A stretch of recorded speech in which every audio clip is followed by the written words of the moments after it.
Halo Sobat Teknologi, saat ini kita berada di ambang revolusi teknologi yang secara fundamental akan mengubah cara kita hidup, bekerja, dan berhubungan satu sama lain. Dalam skala, ruang lingkup, dan kompleksitasnya, transformasi akan berbeda dengan apa yang pernah dialami manusia sebelumnya. Kita belum tahu persis bagaimana hal itu akan terungkap. Tetapi, satu hal yang jelas, respon terhadapnya harus terintegrasi dan komprehensif, melibatkan semua kontribusi dari pemerintahan global, sektor publik, dan swasta, hingga akademisi dan masyarakat sipil. Revolusi industri pertama menggunakan tenaga air dan uap untuk mekanisasi produksi. Yang kedua, menggunakan tenaga listrik untuk menciptakan produksi massal. Yang ketiga, menggunakan elektronik dan teknologi informasi untuk mengotomatisasi produksi. Sekarang, revolusi industri keempat adalah cara untuk menggambarkan kaburnya batas antara dunia fisik, digital, dan biologis. Ini adalah perpaduan kemajuan dalam kecerdasan buatan, robotika, Internet of Things, pencetakan 3D, rekayasa genetika, komputasi kuantum, dan teknologi lainnya. Pada awalnya, revolusi industri 4.0 sudah dimulai pada tahun 2000 sampai 2005 ketika internet mulai berkembang serta memiliki kecepatan tinggi. Saat sistem internet mulai merambah semua produk, pelayanan masyarakat, adanya penyimpanan cloud, hingga big data pada tahun 2010 ke atas, nama revolusi industri 4.0 semakin besar. Istilah Industri 4.0 pertama kali digemakan pada Hannover Fair tanggal 4-8 April 2011. Istilah ini digunakan oleh pemerintah Jerman untuk memajukan bidang industri ke tingkat selanjutnya dengan bantuan teknologi. Jerman memperkenalkan Industri 4.0 di acara Hannover Fair yang melambangkan munculnya era baru revolusi industri. Ketika ide itu pertama kali diperdebatkan, upaya ekstensif dilakukan oleh para peneliti dan perusahaan manufaktur Eropa untuk merangkulnya. Ketertarikan mereka pada proyek atau konsep ini disebabkan oleh fakta bahwa di bawah Industri 4.0, produksi akan lebih efisien dan lebih murah. Hal ini dicapai dengan pertukaran informasi yang mudah dan kontrol terintegrasi dari produk manufaktur dan mesin yang bekerja secara simultan dan cerdas dalam interoperabilitas. Kemudian konsep revolusi industri keempat ini mulai diperkenalkan luas pada tahun 2016 oleh Klaus Schwab, pendiri dan ketua eksekutif Forum Ekonomi Dunia dan penulis buku The Fourth Industrial Revolution. Schwab menulis bahwa, seperti revolusi yang mendahuluinya, revolusi industri keempat memiliki potensi untuk meningkatkan tingkat pendapatan global dan meningkatkan kualitas hidup populasi di seluruh dunia. Revolusi industri sebelumnya membebaskan manusia dari tenaga hewan, memungkinkan produksi massal, dan membawa kemampuan digital ke miliaran orang. Revolusi industri keempat ini bagaimanapun secara fundamental berbeda. Hal ini ditandai dengan serangkaian teknologi baru yang menggabungkan dunia fisik, digital, dan biologis, mempengaruhi semua disiplin ilmu, ekonomi, dan industri, bahkan menantang gagasan tentang apa artinya menjadi manusia. Pergeseran dan gangguan yang dihasilkan berarti bahwa kita hidup di masa yang sangat menjanjikan, sekaligus bahaya besar. Dunia memiliki potensi untuk menghubungkan miliaran lebih banyak orang ke jaringan digital, secara dramatis meningkatkan efisiensi organisasi dan bahkan mengelola aset dengan cara yang dapat membantu meregenerasi lingkungan alam, yang berpotensi menghilangkan kerusakan akibat revolusi industri sebelumnya. Namun, Schwab juga memiliki keprihatinan serius bahwa organisasi mungkin tidak dapat beradaptasi. Pemerintah bisa gagal untuk menggunakan dan mengatur teknologi baru untuk menangkap keuntungan mereka. Pergeseran kekuasaan akan menciptakan masalah keamanan baru yang penting, ketidaksetaraan dapat tumbuh, dan masyarakat terfragmentasi. Revolusi industri keempat adalah tren menuju otomatisasi dan pertukaran data dalam teknologi dan proses manufaktur yang mencakup sistem fisik cyber, IoT, IIoT atau Industrial Internet of Things, cloud computing, komputasi kognitif, dan kecerdasan buatan. Revolusi industri keempat disebut sebagai awal dari era imajinasi. Revolusi industri 4.0 dapat diklasifikasikan menjadi 3 komponen. Yang pertama adalah integrasi horizontal. Ini membawa konsep jenis baru jaringan rantai nilai ke seluruh dunia. Kedua adalah integrasi vertikal. Konsepnya adalah untuk mencapai subsistem hierarki di jalur produksi untuk menghasilkan jalur produksi yang mudah dikonfigurasi dan memiliki fleksibilitas tinggi. Komponen terakhir adalah integrasi rekayasa di sepanjang rantai nilai secara keseluruhan dari awal hingga akhir untuk membantu kustomisasi produk. Integrasi horizontal digambarkan sebagai satu di mana sebuah perusahaan harus bekerja sama dan bersaing dengan perusahaan-perusahaan yang memiliki karakteristik serupa untuk menciptakan sistem produksi yang efisien. Materi, kontrol keuangan, dan pengetahuan dapat dihubungkan dengan semua perusahaan ini dengan mudah. Oleh karena itu, sistem dan model kontrol baru untuk bisnis mungkin muncul. Integrasi vertikal memberikan gagasan tentang sebuah pabrik yang memiliki berbagai subsistem informasi dan fisik, misalnya seperti manajemen produksi, aktuator dan sensor, nilai, dan perencanaan perusahaan. Penting untuk integrasi vertikal sinyal sensor dan aktuator di sepanjang berbagai tahap tingkat perencanaan sumber daya perusahaan untuk memastikan fleksibilitas tinggi dan kemudahan untuk mengkonfigurasi jalur produksi. Dari integrasi ini, mesin yang sangat cerdas menciptakan sistem terkontrol otomatis yang dapat dikonfigurasi ulang secara otomatis sesuai dengan berbagai jenis produk. Jumlah besar data yang dikumpulkan dan diproses memungkinkan sistem manufaktur menjadi transparan. Terakhir, integrasi teknik end-to-end dalam rantai aktivitas di seluruh proses penciptaan nilai yang berpusat pada produk melibatkan aspek-aspek seperti ekspresi kebutuhan pelanggan, pengembangan dan desain produk, daur ulang, teknik produksi, layanan produksi, perencanaan dan pemeliharaan produksi. Dari integrasi end-to-end, setiap tahap dapat digunakan kembali untuk model produk yang sama.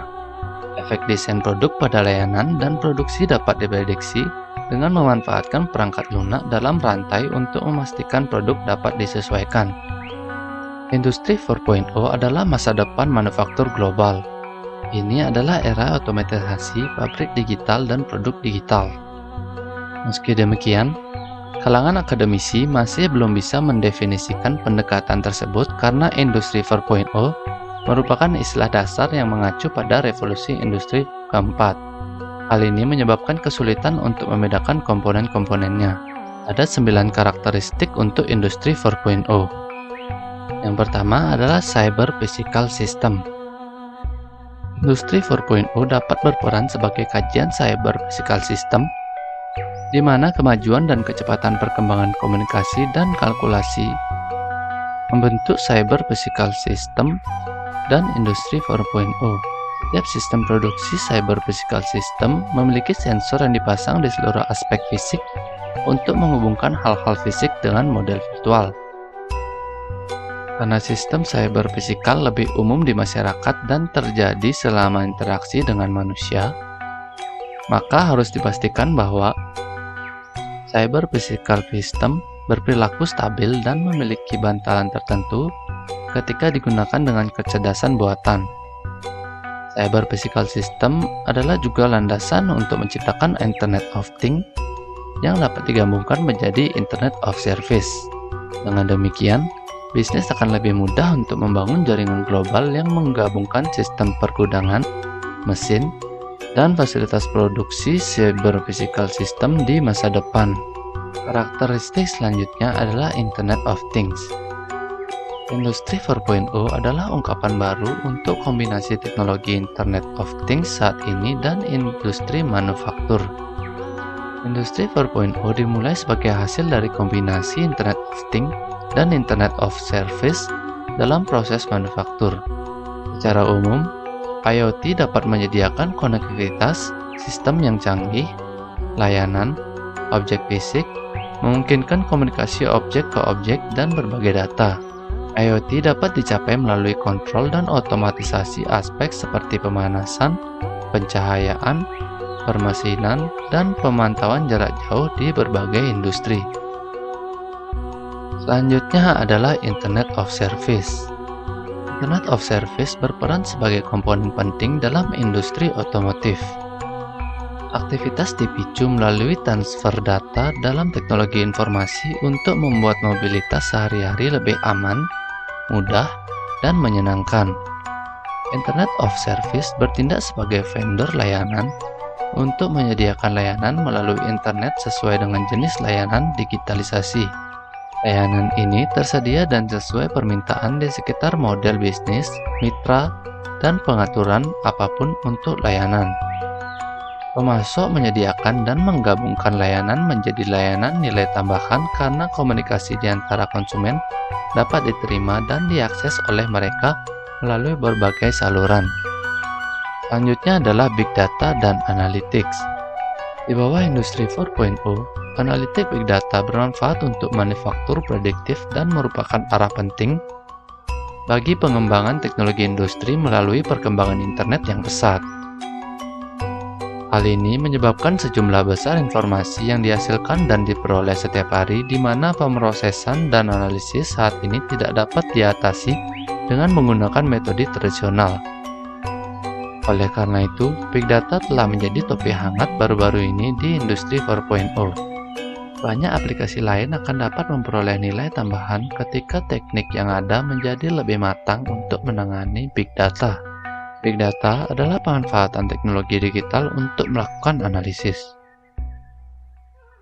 Menurut definisi Forrester, Big Data dapat dibagi menjadi 4 dimensi, yaitu volume, variasi, nilai, dan kecepatan. Karakteristik selanjutnya adalah Augmented Reality. Augmented Reality atau AR telah mulai dianggap sebagai salah satu bisnis paling menjanjikan yang harus banyak diinvestasikan oleh perusahaan teknologi. Teknologi ini dapat membawa dukungan besar untuk pekerjaan pemeliharaan dalam bisnis karena pengurangan waktu yang dibutuhkan untuk pekerjaan pemeliharaan dan pengurangan potensi kesalahan dalam pekerjaan pemeliharaan. Ini dapat memprediksi dengan akurasi tinggi dan memungkinkan frekuensi pemeliharaan dijaga pada jumlah yang rendah dengan memanfaatkan pemeliharaan prediktif untuk mencegah pemeliharaan reaktif yang tidak direncanakan. Ini akan mengurangi biaya yang terkait dengan melakukan terlalu banyak pemeliharaan preventif. Selanjutnya adalah robot. Robot saat ini memiliki fleksibilitas yang lebih tinggi, fungsi lanjutan, dan lebih mudah dioperasikan di banyak bidang. Dalam waktu dekat, robot akan saling berinteraksi dan berkolaborasi secara aktif dengan manusia di bawah bimbingan penangan. Robot-robot ini akan lebih murah dan lebih canggih untuk mencapai kemampuan yang lebih baik dibandingkan dengan yang saat ini digunakan di bidang manufaktur. Selanjutnya adalah manufaktur aditif. Industri 4.0 mendorong pemanfaatan teknologi data canggih dan sistem produksi pintar. Oleh karena itu, manufaktur aditif adalah salah satu alat penting untuk merangkul Industri 4.0. Penerapan keterampilan manufaktur baru untuk tujuan mengintegrasikan teknologi informasi memainkan peran penting dalam daya saing ekonomi. Kemajuan teknologi cyber telah mendorong transisi ke Industri 4.0. Kecenderungan mencari material baru yang tersedia dengan menggunakan manufaktur aditif semakin meningkat. Karakteristik material tertentu yang diperlukan dapat dicapai dengan konstituen logam dan material cerdas. Padahal, implementasi Industri 4.0 sangat bergantung pada kemampuan manufaktur aditif. Karakteristik selanjutnya adalah cloud computing. Cloud computing adalah logika sistem yang relatif baru yang menyediakan ruang penyimpanan yang sangat besar bagi pengguna. Sejumlah kecil uang memungkinkan perusahaan atau individu untuk mengakses sumber daya ini. Seiring waktu, kinerja teknologi terus meningkat, namun fungsionalitas data mesin akan terus disimpan ke dalam sistem penyimpanan cloud, memungkinkan sistem produksi menjadi lebih berbasis data. Keterbatasan perusahaan dapat diminimalkan karena lebih banyak berbagi data akan terjadi di seluruh lokasi untuk usaha yang berhubungan dengan produksi dalam revolusi industri. Cloud computing perlahan menjadi pertimbangan banyak perusahaan selama sistem data mereka dibangun. Bahkan jika perangkat lunak secara tradisional tidak disimpan di cloud, jumlah aplikasi yang dikembangkan di cloud secara bertahap meningkat. Selanjutnya adalah simulation. Pemodelan simulasi adalah cara menjalankan proses atau sistem nyata atau virtual untuk mengetahui atau menebak keluaran dari sistem atau proses yang dimodelkan. Simulasi dilakukan dengan menggunakan data real-time untuk mewakili dunia nyata dalam model simulasi, yang meliputi manusia, produk, dan mesin. Oleh karena itu, operator dapat mengoptimalkan pengaturan mesin dalam situasi simulasi virtual sebelum menerapkannya ke dunia fisik. Ini mengurangi waktu penyiapan alat berat dan meningkatkan kualitas. Revolusi terbaru dalam paradigma pemodelan simulasi memungkinkan pemodelan sistem manufaktur dan sistem lain melalui konsep pabrik virtual.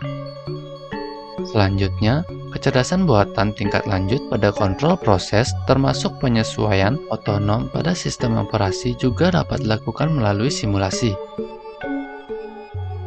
Setiap teknologi memiliki kelebihan dan kekurangan, termasuk Industri 4.0. Meskipun teknologi Industri 4.0 dirasa sebagai teknologi yang paling maju, tapi setiap teknologi pasti memiliki kelebihan dan kekurangan. Seperti revolusi-revolusi yang mendahulunya, revolusi industri keempat berpotensi menaikkan tingkat pendapatan global dan meningkatkan kualitas hidup penduduk di seluruh dunia.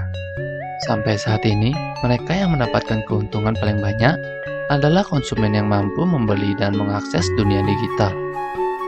Teknologi telah memungkinkan produk dan layanan baru yang meningkatkan efisiensi dan kesenangan kehidupan pribadi kita. Memesan taksi, memesan penerbangan, membeli produk, melakukan pembayaran, mendengarkan musik, menonton film, atau bermain game, semua ini sekarang dapat dilakukan dari jarak jauh. Industri 4.0 memberikan banyak manfaat bagi organisasi yang memilih untuk menerapkan sepenuhnya. Beberapa organisasi juga telah menerapkan konsep Industri 4.0 ke dalam proses pelatihan karyawan mereka. Program pelatihan ini memungkinkan augmented reality untuk mengajari karyawan cara mengoperasikan mesin dan cara menghindari praktik yang tidak aman sebelum karyawan diizinkan berada di lantai pabrik. Beberapa organisasi bahkan memperluas pelatihan berbasis augmented reality ke area lain seperti pemadaman kebakaran dan pertolongan pertama. Manfaat lain dari Industri 4.0 adalah prinsip-prinsipnya dapat membantu organisasi menghindari pemadaman di lantai pabrik. Sebelum penerapan Industri 4.0, mesin industri diservis berdasarkan rekomendasi pabrik. Namun, Industri 4.0 telah memungkinkan mesin dilengkapi dengan sensor yang memantau kesehatan mesin secara berkelanjutan. Hal ini memungkinkan organisasi untuk mengantisipasi masalah sebelum terjadi dan secara proaktif mengambil tindakan korektif. Dalam beberapa kasus, mesin bahkan dapat secara otomatis memesan suku cadang. Semua ini bersama-sama dapat membantu organisasi menghindari pemadaman yang mahal yang mengganggu proses manufaktur. Di masa depan, inovasi teknologi juga akan mengarah pada sisi penawaran, dengan keuntungan jangka panjang dalam efisiensi dan produktivitas. Biaya transportasi dan komunikasi akan turun, logistik dan rantai pasokan global akan menjadi lebih efektif, dan biaya perdagangan akan berkurang, yang semuanya akan membuka pasar baru dan mendorong pertumbuhan ekonomi. Sejak awal, tantangan utama bagi organisasi yang ingin menerapkan Industri 4.0 adalah biaya dan interoperabilitas. Mesin dan sensor yang digunakan di lantai pabrik seringkali mengandalkan protokol yang berbeda. membuat komunikasi antar perangkat yang terhubung menjadi sulit. Namun, standar mulai muncul ketika Industri 4.0 melihat adopsi yang lebih besar. Tantangan besar lainnya terkait Industri 4.0 adalah keamanan cyber. Di masa lalu, sistem yang digunakan di lantai pabrik cenderung bersifat eksklusif, dan jarang sistem seperti itu terhubung satu sama lain atau ke sistem teknologi informasi back-end. Oleh karena itu, vendor yang menciptakan sistem seperti itu jarang mengambil pendekatan yang mengutamakan keamanan dalam upaya pengembangan mereka. Konektivitas antara perangkat dan sumber daya teknologi informasi dapat mengekspos perangkat ini ke ancaman dunia maya yang telah lama menjangkiti perangkat teknologi informasi tradisional. Selain itu, sistem teknologi informasi yang disusupi dapat memberikan penyerangan jalan untuk menyerang sumber daya yang digunakan di lantai pabrik. Selain itu, revolusi dapat menghasilkan ketidaksetaraan yang lebih besar, terutama dalam potensinya untuk mengganggu pasar tenaga kerja. Sebagai pengganti otomatisasi tenaga kerja di seluruh perekonomian, perpindahan bersih pekerja oleh mesin dapat memperburuk kesenjangan antara pengembalian modal dan pengembalian tenaga kerja. Di sisi lain, mungkin juga perpindahan pekerja oleh teknologi secara agregat menghasilkan peningkatan bersih dalam pekerjaan yang aman dan bermanfaat. Kita tidak dapat memperkirakan pada titik ini skenario mana yang mungkin muncul, dan sejarah menunjukkan bahwa hasilnya mungkin merupakan kombinasi dari keduanya. Di masa depan, bakat, lebih dari modal, akan mewakili faktor produksi yang kritis. Hal ini akan menimbulkan pasar kerja yang semakin terpisah menjadi segmen keterampilan rendah, gaji rendah, dan keterampilan tinggi, gaji tinggi, yang pada gilirannya akan menyebabkan peningkatan ketegangan sosial. Selain menjadi masalah ekonomi utama, ketidaksetaraan merupakan masalah sosial terbesar yang terkait dengan revolusi industri keempat. Menerima manfaat terbesar dari inovasi cenderung menjadi penyedia modal intelektual dan fisik inovator, pemegang saham, dan investor yang menjelaskan meningkatnya kesenjangan kekayaan antara mereka yang bergantung pada modal versus tenaga kerja. Oleh karena itu, teknologi merupakan salah satu alasan utama mengapa pendapatan mengalami stagnasi atau bahkan menurun. Bagi sebagian besar penduduk di negara-negara berpenghasilan tinggi, permintaan akan pekerja berketerampilan tinggi telah meningkat serta permintaan akan pekerja dengan pendidikan rendah dan keterampilan rendah telah menurun. Hasilnya adalah pasar kerja dengan permintaan yang kuat di ujung atas dan bawah, tetapi lubang di tengah. Ini membantu menjelaskan mengapa begitu banyak pekerja kecewa dan takut bahwa pendapatan real mereka sendiri dan anak-anak mereka akan terus stagnan. Ini juga membantu menjelaskan mengapa kelas menengah di seluruh dunia semakin mengalami rasa ketidakpuasan dan ketidakadilan yang meluas. Ekonomi pemenang mengambil semua, yang hanya menawarkan akses terbatas ke kelas menengah adalah resep untuk kelalaian demokrasi. Ketidakpuasan juga dapat dipicu oleh meluasnya teknologi digital dan dinamika berbagi informasi yang dicirikan oleh media sosial. Lebih dari 30% populasi global sekarang menggunakan platform media sosial untuk terhubung, belajar, dan berbagi informasi. Di dunia yang ideal, interaksi ini akan memberikan kesempatan untuk pemahaman dan kohesi lintas budaya. Namun, mereka juga dapat menciptakan dan menyebarkan harapan yang tidak realistis tentang apa yang merupakan kesuksesan bagi individu atau kelompok, serta menawarkan peluang untuk menyebarkan ide dan ideologi ekstrim. Percepatan inovasi dan kecepatan disrupsi sulit untuk dipahami atau diantisipasi, dan bahwa penggerak ini merupakan sumber kemajuan yang konstan, bahkan bagi mereka yang paling terhubung dan terinformasi dengan baik. Memang, di semua industri ada bukti jelas bahwa teknologi yang mendukung revolusi industri keempat memiliki dampak besar pada bisnis. Di sisi penawaran, Banyak industri melihat pengenalan teknologi baru yang menciptakan cara baru untuk melayani kebutuhan yang ada dan secara signifikan mengganggu rantai nilai industri yang ada.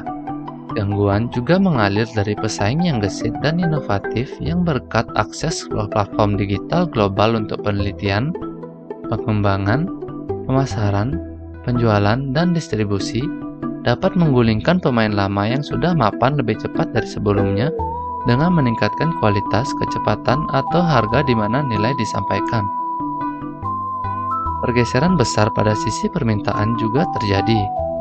Seiring dengan meningkatnya transparansi, keterlibatan konsumen dan pola baru perilaku konsumen memaksa perusahaan untuk menyesuaikan cara mereka merancang, memasarkan, dan memberikan produk dan layanan.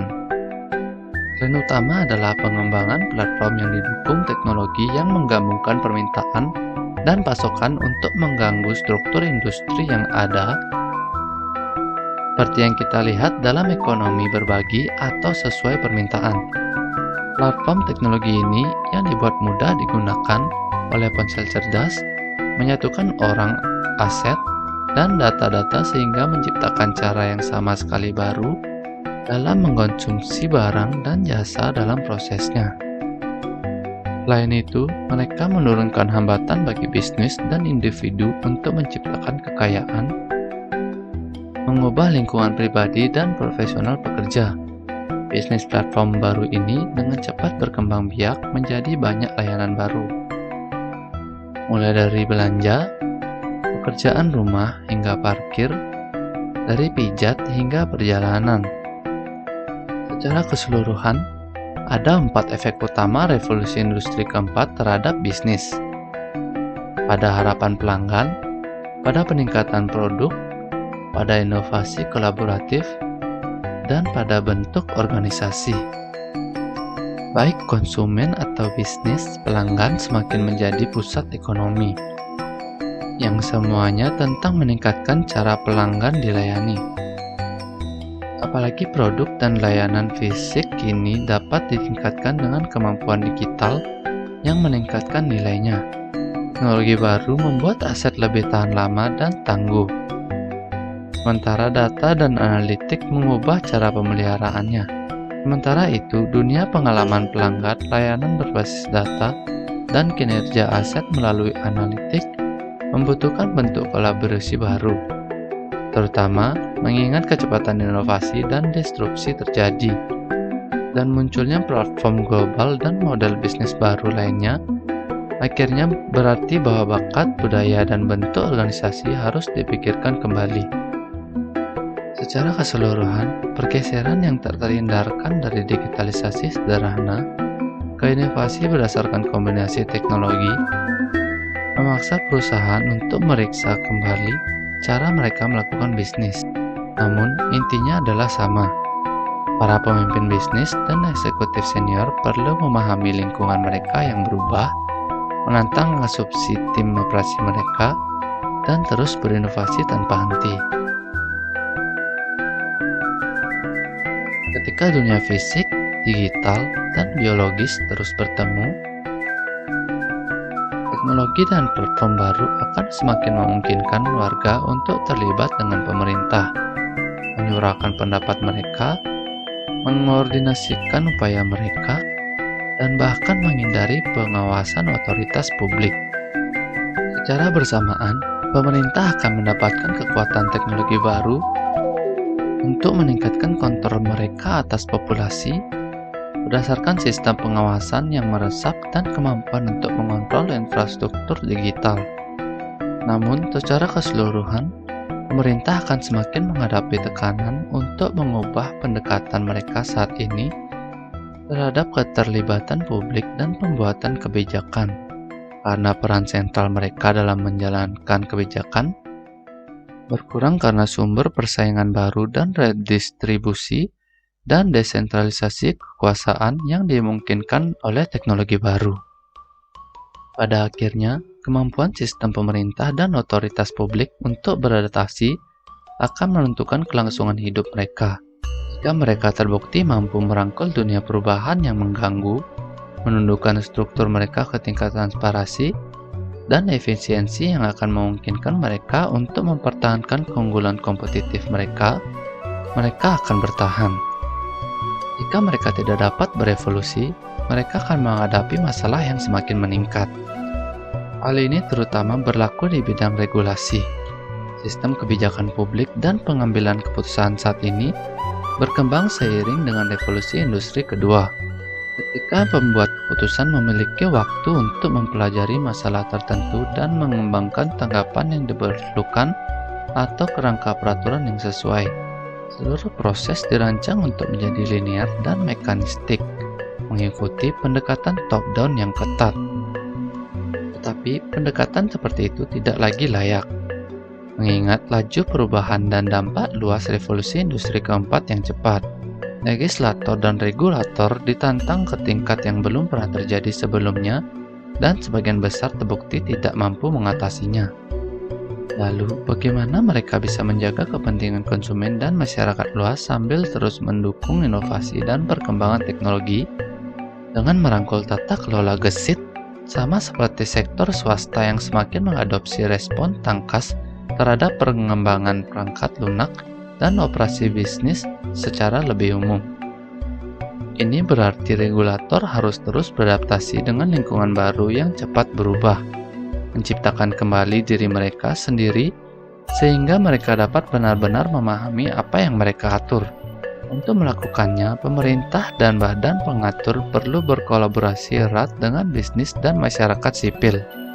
Revolusi industri keempat juga akan sangat berdampak pada sifat keamanan nasional dan internasional yang mempengaruhi baik kemungkinan maupun sifat konflik. Sejarah peperangan dan keamanan internasional adalah sejarah inovasi teknologi dan hari ini tidak terkecuali.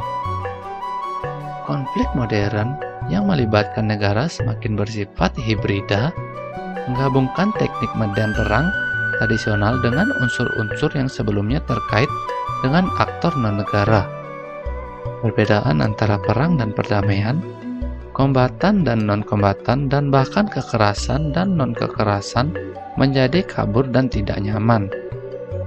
Ketika proses ini berlangsung dan teknologi baru seperti senjata otonom atau senjata biologis menjadi lebih mudah digunakan, individu dan kelompok kecil akan semakin bergabung dengan negara untuk menyebabkan kerusakan massal. Kerentanan baru ini akan menimbulkan ketakutan baru. Namun, pada saat yang sama, kemajuan teknologi akan menciptakan potensi untuk mengurangi skala atau dampak kekerasan melalui pengembangan mode perlindungan baru, misalnya atau ketepatan penargetan yang lebih besar.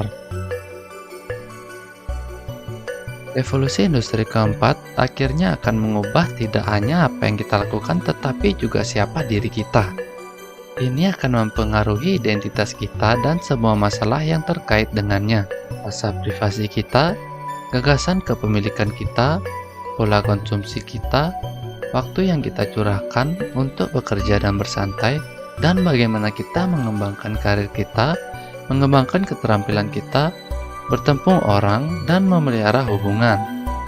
Itu sudah mengubah kesehatan kita dan mengarah ke diri yang terkuantifikasi dan lebih cepat dari yang kita kira dapat mengarah pada peningkatan manusia. Daftarnya tidak ada habisnya karena hanya terikat oleh imajinasi kita. Apakah integrasi teknologi yang tak terhindarkan dalam kehidupan kita dapat mengurangi beberapa kapasitas manusia kita yang utama, seperti kasih sayang dan kerjasama, hubungan kita dengan smartphone kita contohnya. Koneksi yang konstan dapat membuat kita kehilangan salah satu aset terpenting dalam hidup, waktu untuk berhenti sejenak, merenung, dan terlibat dalam percakapan yang bermakna. Salah satu tantangan individu terbesar yang ditimbulkan oleh teknologi informasi baru adalah privasi. Kita secara naluriah memahami mengapa ini sangat penting. Namun, pelacakan dan berbagai informasi tentang kita adalah bagian penting dari konektivitas baru. Perdebatan tentang masalah mendasar, seperti dampak pada kehidupan batin kita, dari hilangnya kendali atas data kita hanya akan meningkat di tahun-tahun mendatang. Demikian pula revolusi yang terjadi di dalam bioteknologi dan artificial intelligence yang mendefinisikan ulang apa artinya menjadi manusia dengan mendorong kembali ambang batas tentang hidup, kesehatan kognisi, dan kemampuan saat ini akan memaksa kita untuk mendefinisikan kembali batas-batas moral dan etika kita. Tidak ada tempat pergolakan revolusi industri keempat yang lebih mungkin dirasakan selain tempat kerja. Seperti halnya revolusi industri sebelumnya, revolusi industri keempat akan sangat mempengaruhi kehidupan orang-orang karena artificial intelligence dan peningkatan otomatisasi membuat banyak jenis pekerjaan menghilang. Pada saat yang sama, kategori pekerjaan yang sama sekali baru muncul. Komputer dan otomatisasi akan bersatu dengan cara yang sama sekali baru dengan robotika yang terhubung dari jarak jauh ke sistem komputer yang dilengkapi dengan algoritma pembelajaran mesin yang dapat mempelajari dan mengontrol robotika dengan sedikit masukan dari operator manusia. Industri 4.0 memperkenalkan apa yang disebut pabrik pintar, di mana sistem cyber fisik memantau proses fisik pabrik dan membuat keputusan terdesentralisasi. Ketika revolusi industri keempat membentuk kembali masa depan pekerjaan, bisnis harus mempersiapkan orang-orang mereka untuk dunia baru yang terbentang di depan. Ini sering berarti peningkatan fokus pada pembelajaran berkelanjutan, peningkatan keterampilan ke jenis pekerjaan baru, dan komitmen terhadap keragaman. Dengan revolusi industri keempat yang menghadirkan peluang dan tantangan yang sangat besar, kita semua harus bekerja sama untuk memastikan bahwa itu bermanfaat bagi semua orang. Manusia harus proaktif dalam membentuk teknologi yang disrupsi ini. Ini membutuhkan kerjasama global dan pandangan bersama tentang bagaimana teknologi membentuk kembali kehidupan ekonomi, sosial, budaya, dan individu kita. Dengan bisnis di garis depan revolusi industri keempat, mendorong inovasi dan gangguan sosial, mereka juga harus memainkan peran penting dalam memastikan bahwa kebutuhan semua pemangku kepentingan terpenuhi dan bukan hanya kebutuhan pemegang saham. Dengan ketakutan tentang keamanan kerja dan bagaimana data pribadi digunakan menciptakan krisis kepercayaan, bisnis perlu menunjukkan kepada konsumen bahwa nilai dan niat mereka dapat dipercaya. Memecahkan dilema bergantung pada kemampuan perusahaan untuk meyakinkan pelanggannya bahwa ia menggunakan teknologi dengan cara yang bertanggung jawab dan dapat dipercaya yang akan menguntungkan mereka.